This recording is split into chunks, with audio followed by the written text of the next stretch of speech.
present for Maharashtra.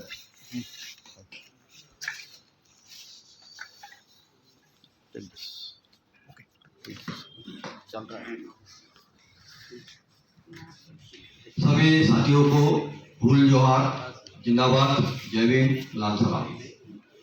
When injustice becomes law, rebel is the only solution. जिंदा रहना है तो हालात से डरना कैसा, और जंगलाजी हो तो लश्कर नहीं देखे जाते हैं। शहीद आजम भगत सिंह जी ने कहा था कि जो शासन जनता को उसके मूलभूत मानवाधिकारों से यदि दूर करता है तो ऐसे शासन को उखाड़ फेंकना उसका परम कर्तव्य नहीं तो उसका संवैधानिक अधिकार भी है। तो ये जो फिरकापरस्त ताकतें हैं इनको हमको उखाड़ना है, और डेफिनेटली सभी साथियों ने वही कहा कि divided we fall and united we stand.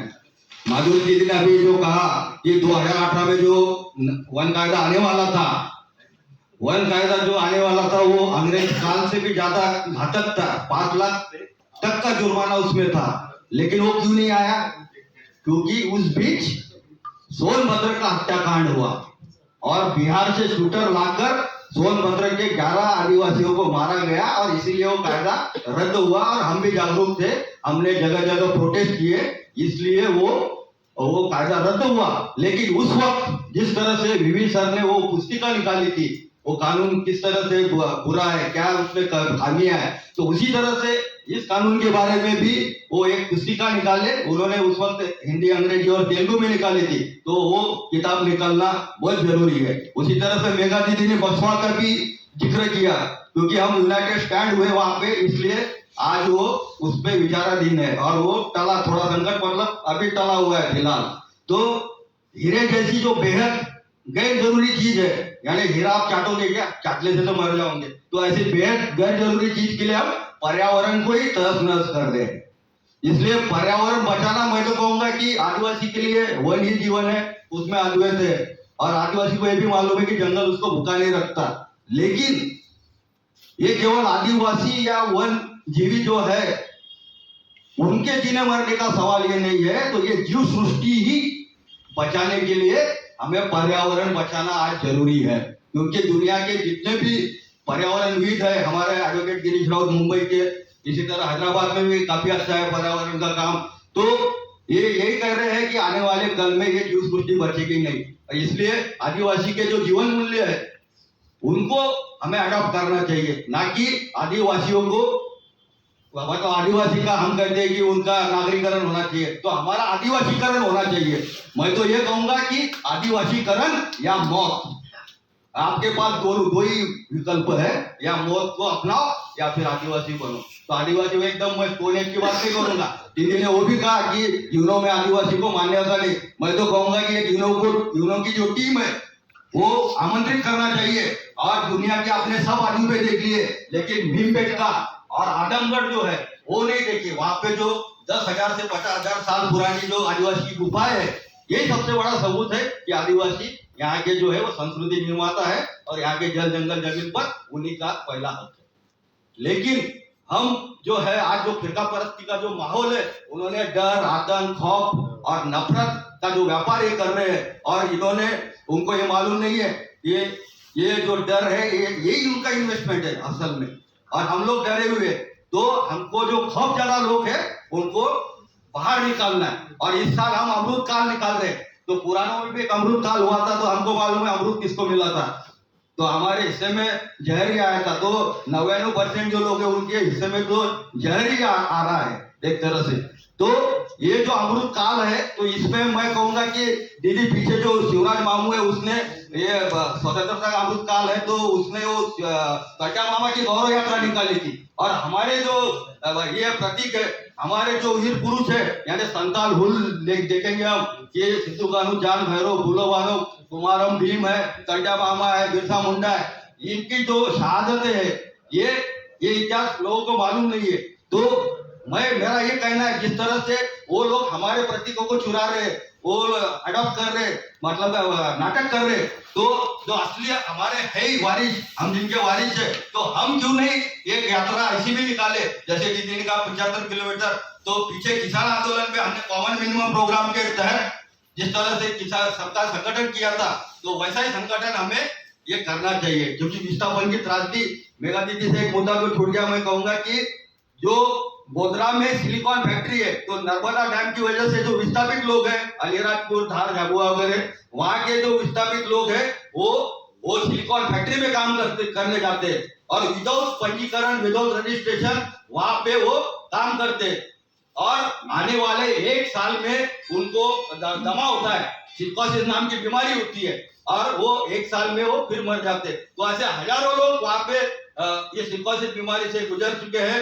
उसी तरह जब मोदी जी सीएम थे गुजरात के, तब ह्यूमन राइट कमीशन ने उनको 3 बार बोला था कि 7-7 लाख मुआवजा देना चाहिए, लेकिन शंकर भाई तड़ोले जो खेडूत मजदूर चलना संगठन चलाते एमपी में, उसी तरह से दीदी ने जो लड़ाई सुप्रीम कोर्ट तक लड़ी, तो कुछ गिने चुने लोगों को मिला हुआ है मुआवजा, लेकिन अभी तक कंपनसेशन अभी तक भी बाकी है। उसी तरह हम देखें कि पेशा कानून जो है, जो क्षेत्रीय पेशा कानून के, जैसे फतलगढ़ी आंदोलन चालू है, लेकिन फतलगढ़ी आंदोलन के 30,000 जो है हमारे आदिवासी जो संवैधानिक लड़ाई लड़ रहे थे उनके ग्राम सभा के थ्रू, तो उनपे 30,000 केसेस डले हुए, और कोई अखबार में ये हाँ करना क्या है बताइए, बहुत सारे साथी। ओके, बिल्कुल, वो करना क्या है वो भी मैं बताना चाह रहा हूँ कि फतलगढ़ी का जो हुआ था, तो उसमें अखबार में न्यूज क्यों नहीं आती, क्योंकि नव भारत का जो संपादक है वो भी उसका शेयर होल्डर है, और इनकी हिम्मत इस तरह से बढ़ चुकी है कि अंबानी अदानी अभी केवल भारत के जंगल नहीं, तो इंडोनेशिया, ऑस्ट्रेलिया और अफ्रीका के जंगल तक उनकी पहुंच बढ़ चुकी है। तो ये थ्रेट टू ह्यूमैनिटी आज हो चुके हैं। इसलिए हमें जो है संघर्ष है, सबको हमको कॉमन मिनिमम प्रोग्राम पे सभी आदिवासी संगठन, जैसे आदिवासी एकता परिषद है भारतवर्ष का सबसे बड़ा आदिवासी संगठन है, लेकिन उसका प्रतिनिधि यहाँ पे अभी नहीं है, लेकिन उनको भी हम कन्वे करें, और नेक्स्ट टाइम हमारा जो कन्वेंशन होगा उसमें सभी साथी एक साथ आए, और ये बहुत जरूरी है। और ये जो कांग्रेस की जो यात्रा चल रही है, उसी तरह से हम उनके इसमें कुछ भी फर्क नहीं है। जैसे हिमांशु कुमार का उदाहरण आपने सामने कि उनको आदिवासी जंगल जमीन की तो लड़ाई लड़ते हुए उनको 5 लाख का दंड इस सरकार ने दिया, लेकिन उसके पहले चिदम्बरम, उनको पूरी रिपोर्ट खुद हिमांशु कुमार जी ने दी थी, लेकिन फिर भी चिदम्बरम ने उनके सीएम को देके उनके साथ कैसा बर्ताव किया था ये हमको मालूम है। इसलिए कांग्रेस हो या ये जो है, ये एक ही मतलब कारपोरेट ये कल्चर वाली है, और हमारी जो लड़ाई है वो एग्रीकल्चर और कारपोरेट कल्चर के बीच है।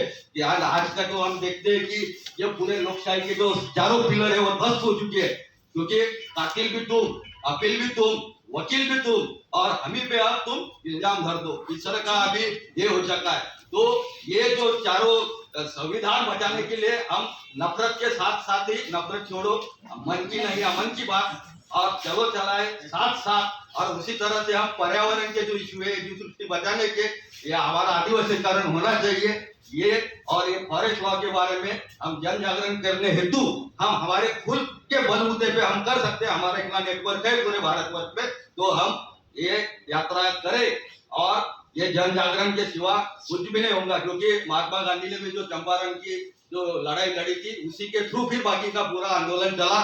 उसी तरह से हमें चाहिए कि किसान आंदोलन भी हमारी जो जीत हुई कि हमने मंदसौर के बाद जो 4 लेन में जो यात्राएं की, उसकी बदौलत हम इकट्ठा हुए, एक दूसरे से परिचित हुए। नहीं तो मैं डॉक्टर आशीष मित्तल को नहीं पहचानता था, ना मैं वीवी सर को पहचानता था।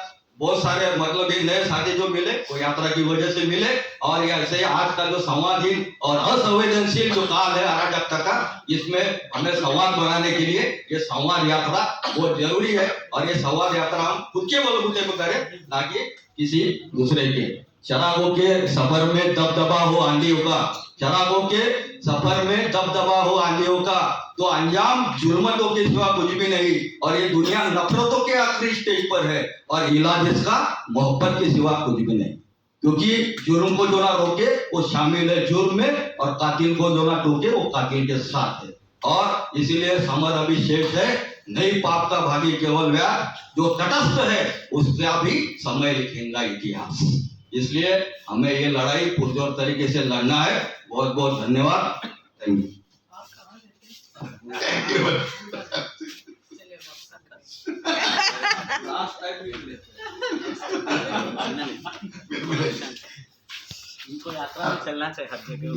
लंच ब्रेक हो गया। खाना खाने के बाद हमको भाग